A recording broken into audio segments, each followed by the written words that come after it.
And now on BBC Two from the circuit of Silverstone, we've all the action highlights of the day's race in the 1987 Formula One World Championship.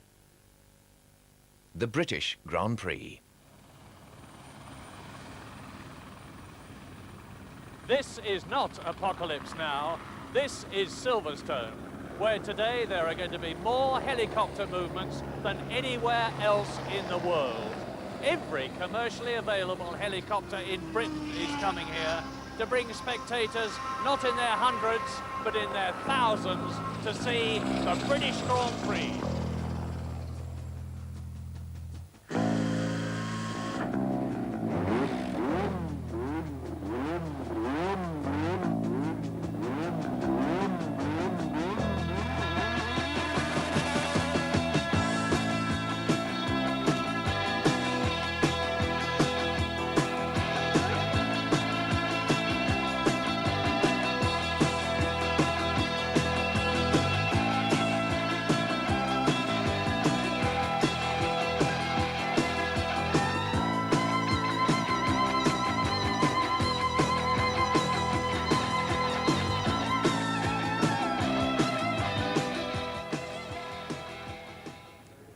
It's a bright, dry day here at Silverstone, and I'm 200 feet with a perfect view above the circuit on which over £1 million has been spent on improvements. This is the most important day in British motorsport, the British Grand Prix. Round 7 of the 16-round World Championship Series. And here to see it, what must surely be a record crowd of well over 100,000 people, here to see what they confidently expect to be an absolutely superb event. In the Drivers' Championship, the leader is the Brazilian Ayrton Senna. He's just 1 point ahead of double world champion Alain Prost, with in third place Nelson Piquet, who's yet to win a race this year and who has never won a British Grand Prix. Fourth is Piquet's arch rival, Nigel Mansell. In fifth place, Stefan Johansson, and in sixth position, Gerhard Berger. In the 3.5 litre category, Britain's Jonathan Palmer leads Philippe Streff. And in the Constructors' Championship, Williams took the lead from McLaren in France last weekend. They're 6 points ahead. Third, it's Lotus. Fourth, it's Ferrari. And then the rest are trailing. So it's 65 laps, nearly 200 miles, and it's going to be a truly thrilling event.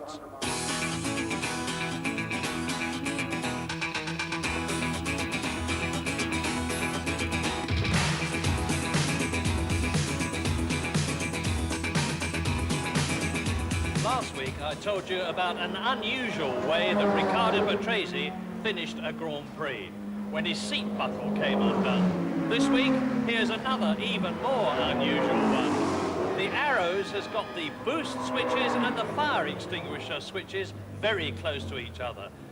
In France, both Eddie Cheever and Derek Warwick, in turning up the boost, turned on the fire extinguisher. And here is how they did it. But first of all, I have to take off the steering wheel to show you, and that's very easy with a Grand Prix car. There is the boost knob. Here is the fire extinguisher switch. Reach down with all the G-forces and the stress of the moment to turn up the boost, and it's very easy to knock on the fire extinguisher. And that means a lot of cold gas around their backsides and the end of the race. There's always a lot of gossip in the Grand Prix pit lane, and this week the main subject is the fact that the little Lola team, headed by Gérard Larousse, has been fined $50,000 by FISA, the governing body of Grand Prix racing, for not being at the Brazilian Grand Prix. Yes, I'm a little bit bitter because it's our first year in Formula One, and of course we decided to come in Formula One in November. We signed a contract with Lola to make the car on the 15th of December. Yeah. And I think Eric Brodley made a miracle, made a big success to get the car ready in April. But we were not ready for Brazil. If ever you were in any doubt about the dangers of Grand Prix racing, look at this. This is the front wing of Ayrton Senna's Lotus. He's driving along at terrific speed behind Nigel Mansell's Williams when this piece of metal flies up and kajoom, straight into the wing. It might have been Senna's head. Now, Senna immediately told Peter Waugh, the Lotus team manager, on the car radio, and Waugh told Patrick Head, the Williams designer. Afterwards, when Patrick Head saw the piece of metal, he said, "Sorry, it's not ours." In pole position on the grid, it's Nelson Piquet for the first time this year. Nigel Mansell is alongside him, and he's been on the front row for every Grand Prix in 1987. Ayrton Senna is in third place. Alain Prost is fourth, and then the two Benettons of Thierry Boutsen and Teo Fabi. Following them, the two Scarlet Ferraris, Michele Alboreto and Gerhard Berger. 9th is De Cesaris, 10th is Johansson, 11th is Patrese, 12th is Nakajima, and Derek Warwick is in 13th place. Martin Brundle is 17th, and Jonathan Palmer 23rd, out of 25 starters, because Piercarlo Ghinzani has been excluded because of a rules infringement in practice.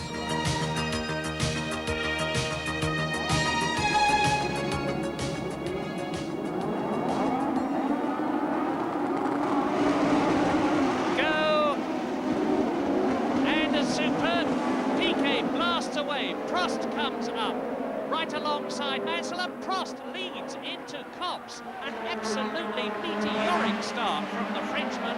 That is something that we're not used to seeing. The Williams Hondas usually get away very quick, but already Prost has lost the lead.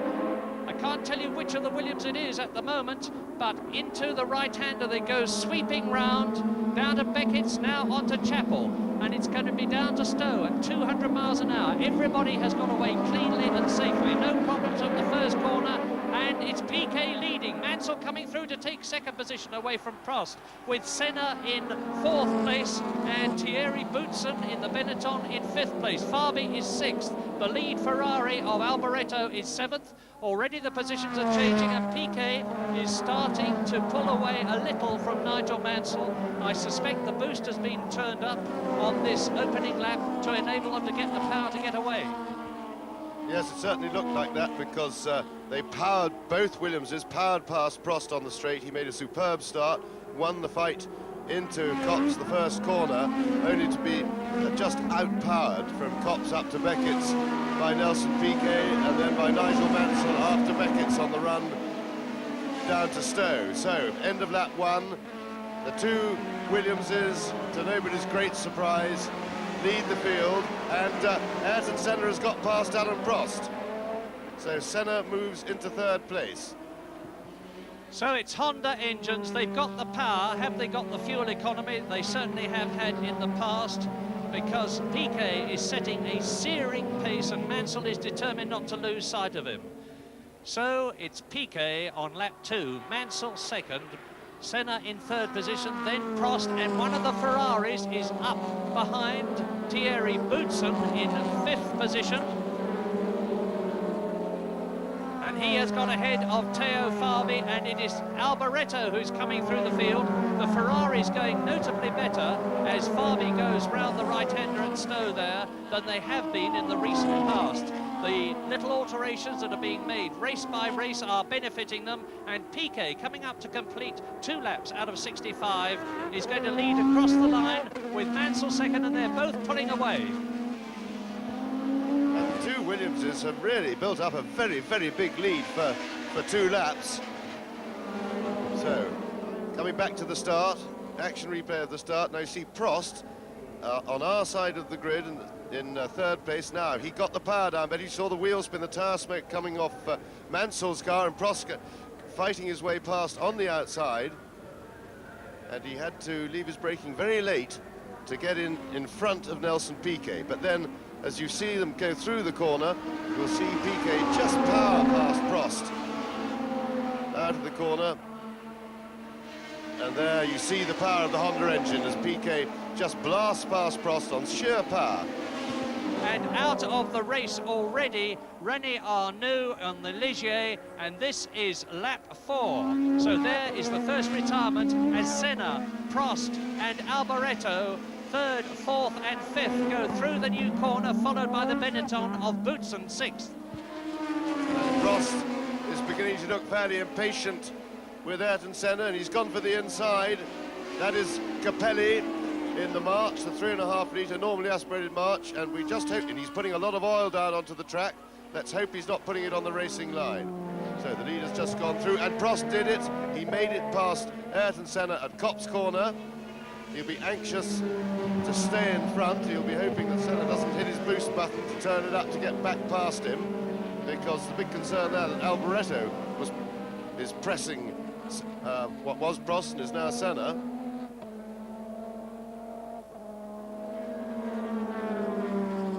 And Prost, the important thing now is to be able to see if Prost can at least contain the way the Williams cars are pulling away. The gap is some 5 seconds from Mansell to Prost. Now, we were trying to find out what happened to Gerhard Berger in the second Ferrari, because we never saw him on our lap chart or on the leaderboard, but apparently he parked just before the bridge, presumably on the first lap, because we never really saw him early in the race, so he was one of the early retirements. That is Philippe Alliot, the unfortunate Frenchman who has failed to finish in his Lola in race after race. And look at that, the turbo fire already. And it is Andrea De Cesaris. Andrea De Cesaris, who had exactly the same thing happen to him on lap 2 in France, has now got a real big one going. And the Silverstone fire marshals, as ever, are on the scene, flew perfectly trained, and their execution is immaculate. And the unfortunate Andrea De Cesaris has yet another retirement to add to the 5 that he has already had. Now we are on lap 11. Piquet in the lead, Mansell second. Here coming towards us is Alain Prost in third place, lapping Fabre. In fourth place it is Ayrton Senna. So it's Williams leading, Williams second, McLaren third and Lotus fourth. Fifth is Michele Alboreto, who is less than a second behind Senna. Sixth is Stefan Johansson, going well, and a man to watch in this race. Seventh is Thierry Boutsen. Eighth, superbly, is Nakajima, who's finished twice in the points already this year. Ninth is Derek Warwick, going well. 10th is teammate Eddie Cheever. 11th is Riccardo Patrese. 12th is Fabi. 13th now is Martin Brundle.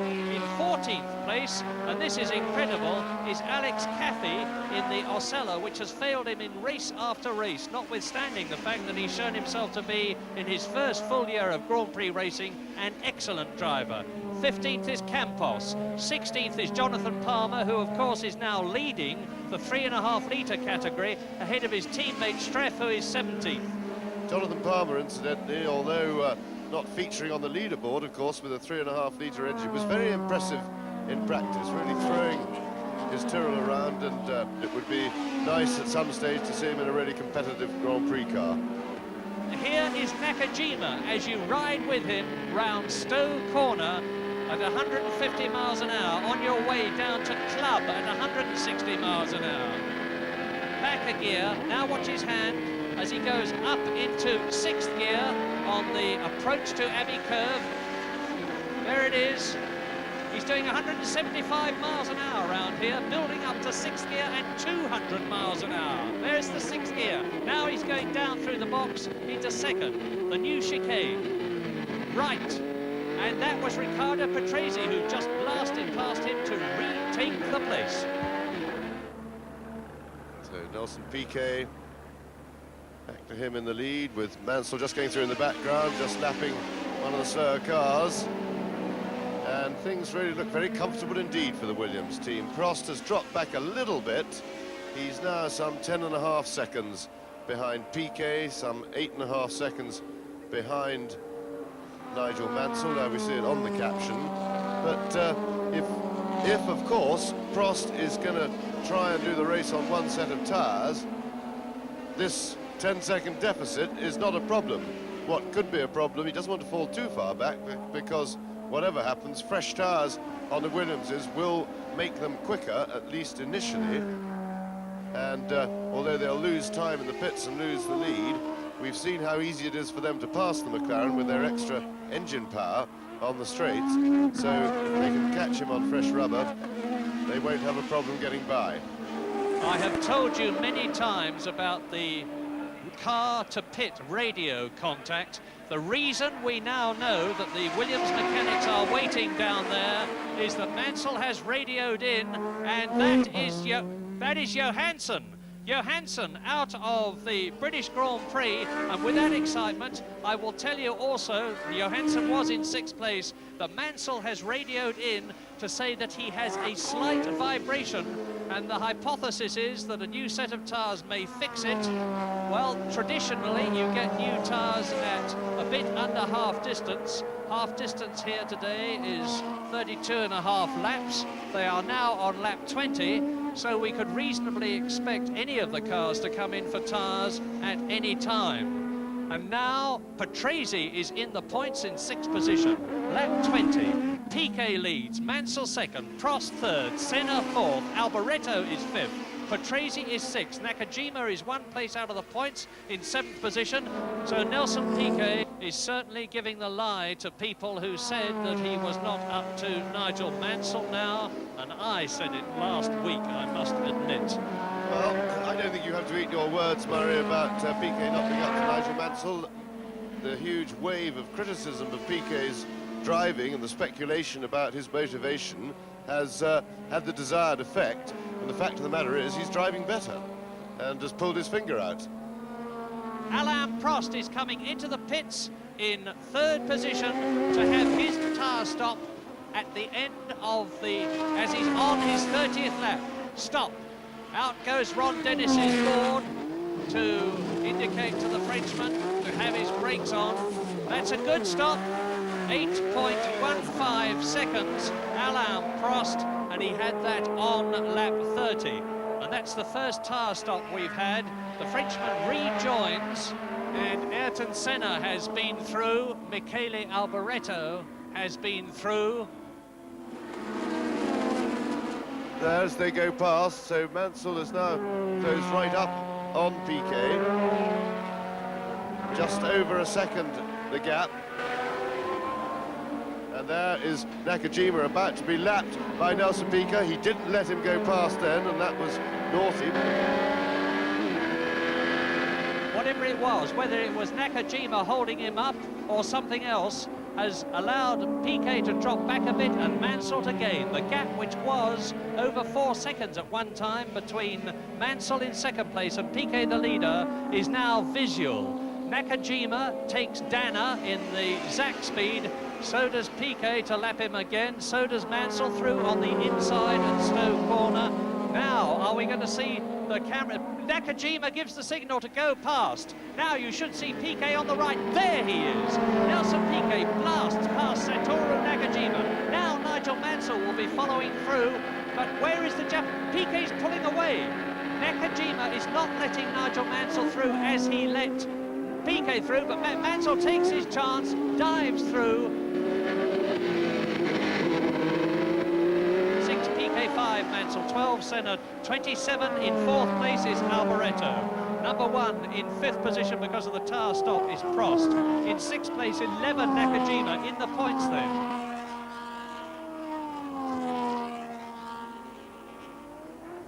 And there is Cafe out. And Senna is some 7 seconds or so ahead of Alain Prost, who has had his tyre stop in 4th position. That should put him in good stead if the others in front of him have to stop. Mansell. Now, I keep on watching Mansell to see if he's in. He's coming in. Nigel Mansell is coming in at the end of the 35th lap to change tyres. And it's going to be critical, his time compared with that of Nelson Piquet, if the Brazilian subsequently decides to stop for tyres. Prost's stop was 8.1 seconds. He's the main contender who's been in. The front's on very quickly indeed. And it's just under 10 seconds for Nigel Mansell.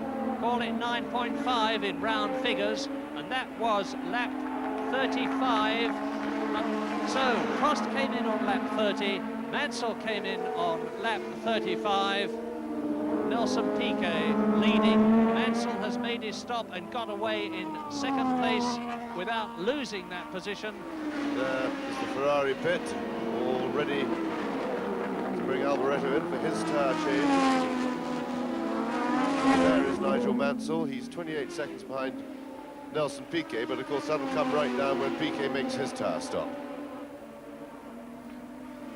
So Mansell now on fresh rubber, would hope to be able to lap even more quickly, and certainly he has. 1 minute 11.9, and that is yet again a new lap record, so you can see the difference that fresh rubber makes. So Mansell is inching up on Nelson Piquet. Well, we've just heard from the Williams pit. This maybe is why Piquet didn't come in straight away. They've been discussing the wisdom of whether he should stop or whether he can get away with staying out, and it looks as if Piquet is going to try and stay out. And to confirm the possible sense of that decision, Piquet has responded and is lapping a lot quicker now than he was 3 or 4 laps ago, and is down into the 111s. So if he can maintain even just half a second a lap less pace than Mansell, and he can keep that going to the end, he's going to win. And such is the pace of the 2 Williams cars that Piquet has now lapped Michele Alboreto, and there are only 4 cars on the same lap. Now, here's Piquet, and the pit board is going out again. There it is, the Brazilian flag. Tyres okay, laps 22, and that means 22 laps to go. So, with the pit sign and the radio and his feel of the car, Nelson Piquet can make his own decision. Still 23.4, so just over a second a lap. Nigel Mansell has got to find to catch Nelson Piquet, and then of course he's got to find something extra to get past him.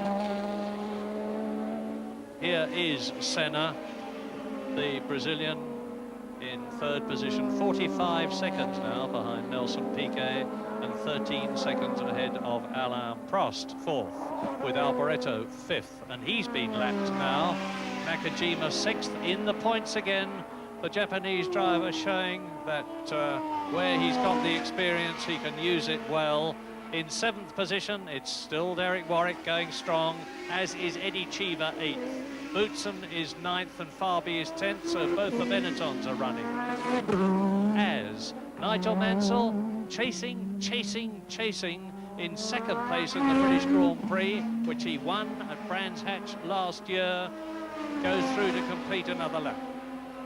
And we have a battle behind, and here is Alain Prost, who is chasing Ayrton Senna. He's some 12 seconds behind Senna. Remember, he dropped behind him when he went in for tyres. Senna has not been in for tyres, and I would think by this stage of the race is not intending to go in for tyres, as he did in Detroit, or rather didn't do. He didn't stop for tyres there. And Prost is catching him slowly, gently, so it looks as if we're going to have a possible battle for 1-2, with Mansell still closing in on Piquet, although maybe not fast enough to catch him by the end, unless Piquet's what will be very worn tyres by the end of the race start to lose grip too much. And Mansell yet again dropping the lap record right down now, under 1 minute 11, 1 minute 10.9, and the gap is still 20 seconds because Piquet is responding, but Prost is chasing. Out of the race is coming Cheever, who was in, I spoke a bit too soon, he was in 8th position behind Derek Warwick, and now he's limping into the pits. There is Eddie Cheever. He came off the course a little while back with a great plume of smoke coming out of his engine, and he's now touring in, obviously, to retire. And Mansell isn't far off schedule to catch Nelson. There are 18 laps to go, and he's 18 seconds behind him. So he's on schedule to catch him just about on the last lap, as things go at the moment. And Nigel really charging with his chase. Into the pits comes Michele Alboreto. They've been waiting for him for some time. So Michele Alboreto then, the Italian in the Ferrari, was in 5th position. Now let's see how good the Ferrari pit stop is. The fastest that we have had so far was Alain Prost in 8.1 seconds. The Ferrari people have done some very quick stops, but there's trouble at the right rear at the back, and that's a bad one. Michele Alboreto, 11.4 seconds. Now he sprints out of the pit lane, having completed 48 laps. And we are on lap 49 then, with 16 laps to go, including the one that they are on. Leading Piquet, who is now only 17 seconds ahead of Mansell. Yes, and Mansell is really starting to catch Piquet fast now. He's reading him in faster than the schedule required. The gap is now under 17 seconds, and another very, very fast lap indeed for Mansell. He's now lapping over a second a lap quicker than Nelson Piquet. So Mansell is now beginning to look as if he's going to be able to catch Piquet. Martin Brundle in the pits, and he's been there for a long, long time. There's a major problem, obviously, with the Zach speed. And look at the right front of Piquet's car. That's starting to look worn to me, and I believe that Piquet has got a tyre problem. Mansell on fresh rubber could catch him. This could yet be Nigel Mansell's British Grand Prix. Alain Prost could be in trouble. He's just put in a very slow lap, and he's lost 5 seconds to Ayrton Senna, who he was chasing. And that was Prost just flashing across your screen there, with Piquet coming up to lap him. So Alain Prost seems to be in trouble. And there you see the power of the Williams Honda tail. He really blasted past Prost there. Mansell took nearly 3 seconds out of Piquet's lead on that lap. Piquet now leads by 13.5 seconds, and if Mansell goes on at the rate he's going on now and can get past Piquet when he gets right up behind him, he is going to win, because there are 14 laps still to go, and Mansell has broken the lap record again, 1 minute 10.5. So, and now on lap 51, Nelson Piquet is in the lead. Mansell is second. Senna is a long way back in third place. Prost has been lapped in 4th position. 5th is Nakajima. Both then the Lotuses in the points, as are both the Williams. 6th is Derek Warwick in the remaining arrows. Is he at last going to get not only a finish, but a point here in Silverstone? There is Frank Williams, probably enjoying this a lot. Must be very nice to have a jolly good race going on with it when it's between your own 2 cars. 11.6 seconds then was the gap. Here is Piquet coming through to complete lap 53 out of 65. Over the line he goes. Mansell exits the new corner as Piquet goes into Copse, and the gap is 9.6 seconds. Mansell is charging again. He must be happy about the fuel situation. He's got his fuel counter and the advice over the radio, and he's really flying, catching Piquet. Into the pits again comes Michele Alboreto, was in 9th position. Berger went out on the first lap. It's going to be another disaster Grand Prix for Ferrari. Lap record Mansell, 1:09.9. How the speed has gone up from about 148, and the lap record has come tumbling down. 1 minute 10.9, 10.7, 10.5, 10.4, and now 9.9. And the man who's doing it is Nigel Mansell. The Prost stopping. Alain Prost, who was in 4th position, out of the British Grand Prix to join the other 9 retirees. And that means to say that with Prost out of the running, up to 4th place comes the incredible Nakajima behind his teammate Ayrton Senna. To 5th comes Warwick, to 6th comes Farby, to 7th will come Boutsen, because Alboreto is dropping back all the time and I think is effectively out of the race. I've got Piquet over the line. There he goes.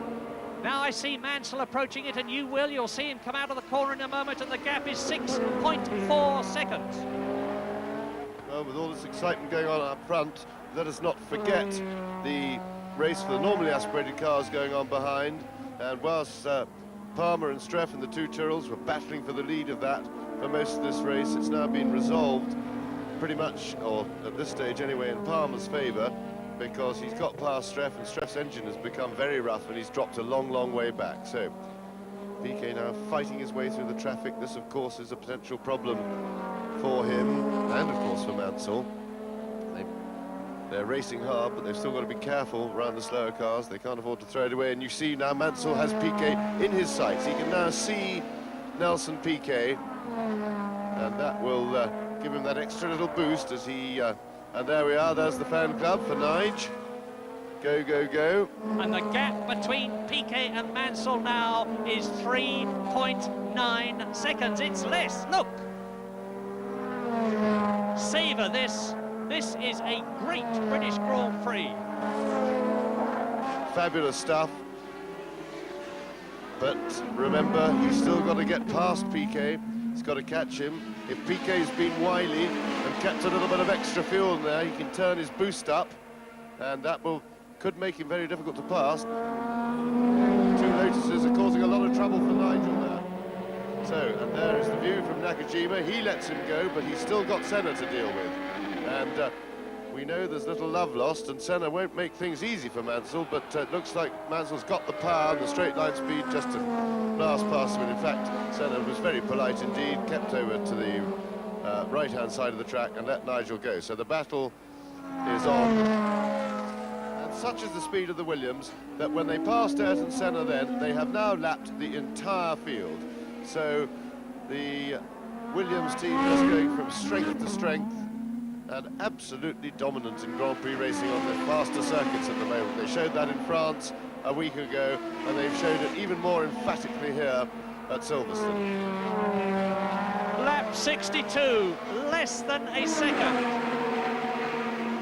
Yes, Frank Williams there, and Greg Norman. Greg, of course, pitching for his friend and fellow golfer Nigel Mansell, number 5. There he is. It's certainly less than 0.8 of a second now as they go down the Hangar Straight. And Mansell is now going to harry Nelson Piquet with 3 laps to go, including the one that they are on, to find his opportunity to surge past. And if he does, it will be to win his 3rd successive Grand Prix in Britain. The European in 85, the British in 86, and the British in 87. If that happens, and look at the crowd. They're willing Nigel Mansell on. If willpower was horsepower, Nigel Mansell would have at least another 100 as he comes through now to complete lap 62. Now he is with Piquet. This is now where Nelson Piquet will have to call on all his experience. Mansell, as we say, with superior grip, there's nothing Piquet can do about that, but if he saved up a little bit of fuel, he's still the man in front, and that is the dominant position. But Mansell is really on a high, and the crowd, of course, you can see them waving and cheering in the background, and that is definitely worth something. Just that little bit of atmosphere puts you on a bit of an extra high, a bit of an extra charge, and this is where Mansell will be looking to challenge. Piquet will hold the inside line.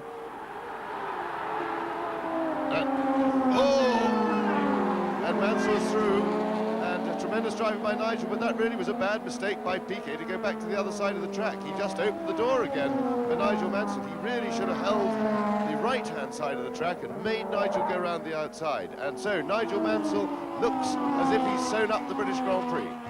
And he's done it from 25 seconds back. He's fought back. He's recovered those 25 seconds, and as he did in France, he has just driven straight past Nelson Piquet on the inside. I suspect that the Brazilian could do little about it. Let's have a look at it again, as with 2 laps to go, including this one, there is Piquet in the lead. Watch Mansell come first to the left, now to the right. He's got the inside line. He is level with Nelson Piquet. Yeah, and that was bad. Piquet handed back the inside line to Mansell, having gone to block the inside line. He moved to the right track, or stayed on the right-hand side of the track, and then for no but totally inexplicable reason, he moved back and just opened the door. And it was really quite strange, because at this stage of the race, one is entitled to hold the inside line and make your opponent go the long way round, and it really is a bit of a worry seeing Piquet do that. I just can't understand it. Well, once again, as the Union Jacks wave and the crowds roar, Nigel Mansell has demonstrated psychological superiority over his double world champion teammate Nelson Piquet. Mansell is about to start the 65th and last lap of the British Grand Prix, and if they finish where they are now, the World Championship is going to be in a fantastic situation. Senna leading 1 point ahead of Mansell and Piquet tying, and now Mansell's on his last lap.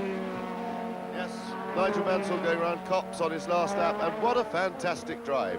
It was a private battle between the two Williamses, and once again Nigel has put it over Nelson Piquet very emphatically. He did the pit stop. They both they gambled on quite different tactics, of course. Nelson trying to go through the race without a tyre change, but the storming drive that Nigel put in after his pit stop, just pulverising the lap record, lapping over a second quicker than anybody else on the circuit, was tremendous entertainment to watch, and really showed the grit and determination and skill, of course, of Nigel Mansell, and the crowd loved it. Wonderful atmosphere here at Silverstone. Look at that crowd just waving him home, and now he can almost coast to the line. Just one more corner to go. To win his third successive Grand Prix in Britain. It's just the left, the right, and now Nigel Mansell, winning the British Grand Prix for the second year in succession, can see the checkered flag. Out he goes. Mansell has won the British Grand Prix. Nelson Piquet finishes in second place, and it is going to have been a superb British Grand Prix for Britain, because with Senna finishing in third place lapped, fourth Nakajima, Derek Warwick is going to be fifth in the Arrows ahead of sixth position Theo Fabi, and Jonathan Palmer looks like winning the 3.5 litre category for Tyrrell in eighth position. But that is the man of the race. And the British crowd break ranks. They're marvellous at this, and they will go back to their positions after this race and before the next one, and I can think of no other crowd in the world that would do that. The British enthusiasm for Grand Prix racing has never shown more. Nigel is not going to be allowed to get back to his pit.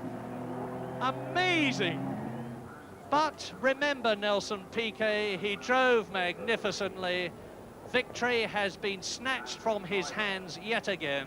He is at the end of the lap, and yet another second place for Nelson Piquet.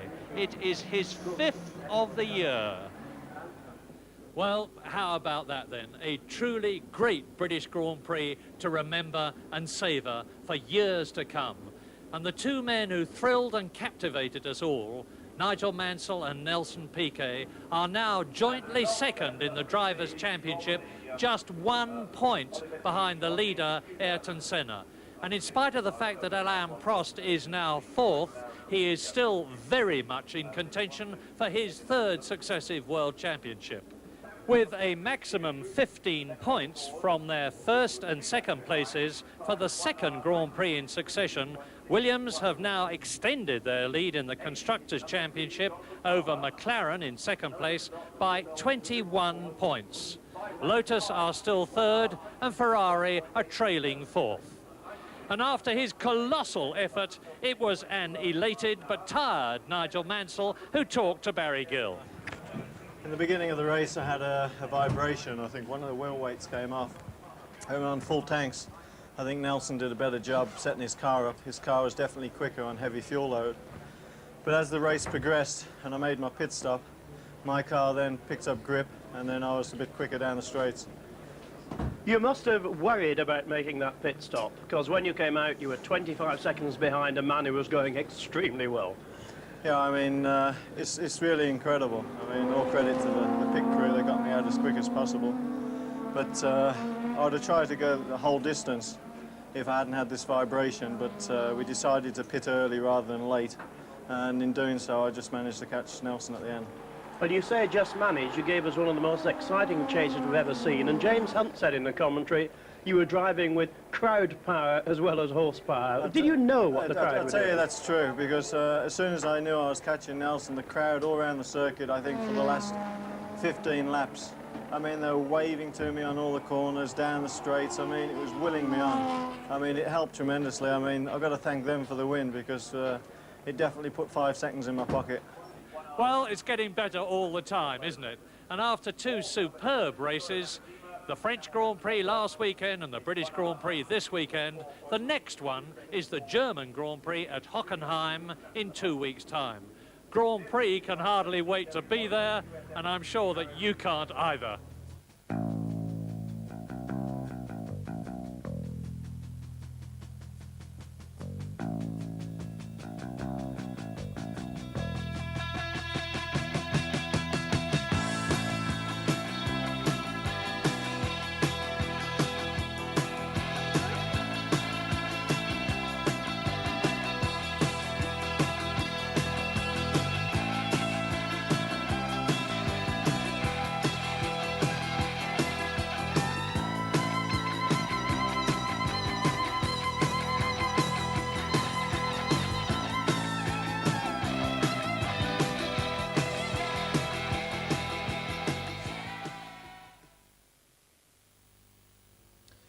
And as you heard Murray say, Nigel Mansell will be doing his utmost to notch up his points at Hockenheim when he competes in the German Grand Prix in 2 weeks' time on July the 26th. And we'll be there with live coverage here on BBC Two in the afternoon in Sunday Grandstand, with highlights in the evening at 10:45. And motor racing fans will surely be interested in this BBC book called Grand Prix Motor Racing, which lifts the bonnet on Formula One, providing invaluable information on the drivers, the circuits and the cars.